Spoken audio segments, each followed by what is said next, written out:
ప్రభుత్వం 6 గ్యారంటీ పథకాలకు గాను 5 గ్యారంటీ పథకాలకు ప్రజాపాలన ద్వారా దరఖాస్తులు స్వీకరించింది. 1 మహాలక్ష్మి పథకం, 2 గృహజ్యోతి పథకం, 3 చేయూత పథకం, 4 ఇందిరమ్మ ఇల్లు పథకం, 5 రైతు బంధు పథకం. 5 పథకాలకు గాను దరఖాస్తులు స్వీకరించింది. అదనంగా కొత్తగా రేషన్ కార్డుల కోసం కూడా దరఖాస్తులను స్వీకరించింది.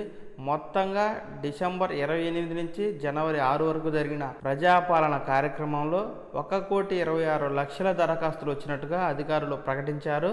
కాగా ఈ దరఖాస్తులన్నిటినీ జనవరి 7వ తేదీ నుంచి 17వ తేదీ వరకు ఆన్లైన్ చేయనున్నారు.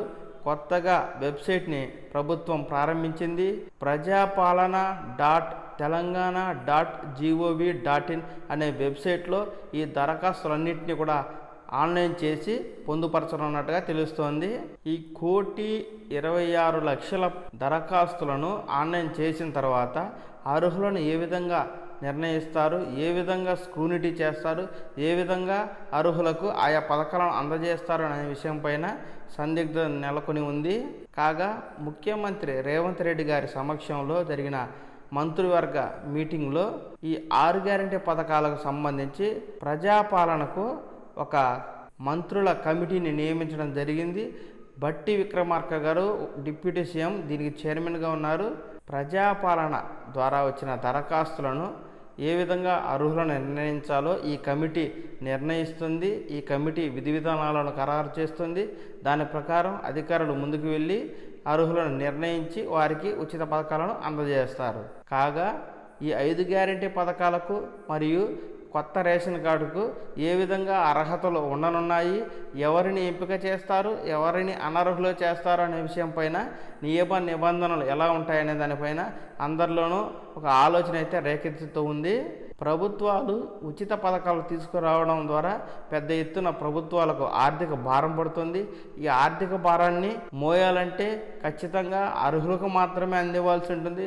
అనర్హులు కూడా ఈ పథకాలు అందితే ప్రభుత్వానికి అదనపు భారం అవుతుంది. కాబట్టి ఈ పథకాలను అమలు చేయడంలో ప్రభుత్వం కఠినంగా వ్యవహరించే అవకాశం ఉంటుంది. అర్హులైన వారిని మాత్రమే ఎంపిక చేసి ఏమాత్రం చిన్న పొరపాటు కూడా లేకుండా అనర్హులను తప్పించి వేసే అవకాశం స్పష్టంగా ఉన్నట్టు తెలుస్తోంది.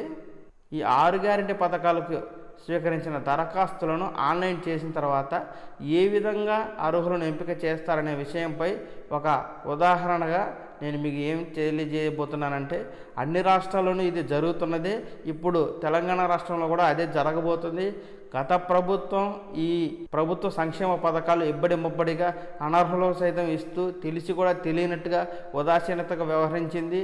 కానీ ఇప్పుడున్న ఈ ప్రభుత్వం అర్హులకు మాత్రమే ఉచిత పథకాలు అందాలని చెప్పి ఏదైతే అనర్హుల ఏరివేతను ప్రారంభించింది, అలాగే అర్హులకు మాత్రమే ఈ పథకాలు చేరేలా దరఖాస్తుదారుల్ని స్క్రూనిటీ చేసి అధికారులు అర్హులను నిర్ణయించనున్నారు. ప్రభుత్వం ఆధార్ స్క్రూనిటీ ద్వారా అభయహస్తం దరఖాస్తుదారులను అర్హులను నిర్ణయించినట్టుగా తెలుస్తోంది.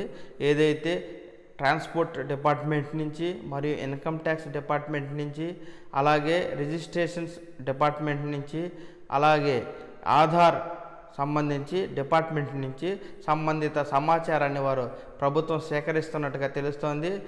ఆధార్ నెంబర్ స్క్రూనిటీ చేయడం ద్వారా ఎవరికైనా వాహనాలు ఉంటే ఏదైతే ట్రాన్స్పోర్ట్ డిపార్ట్మెంట్ నుంచి సేకరించిన సమాచారంతో ఆధార్ అనుసంధానమైనటువంటి వాహనాలు బయటపడతాయి.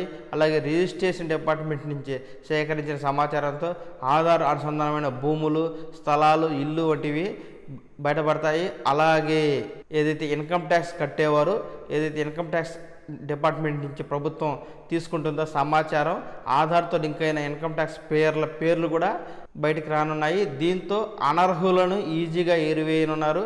అర్హులైతే ఇవేవి వారి పేరుతో ఉండవు కాబట్టి వారు ఈజీగా అర్హులవుతారు.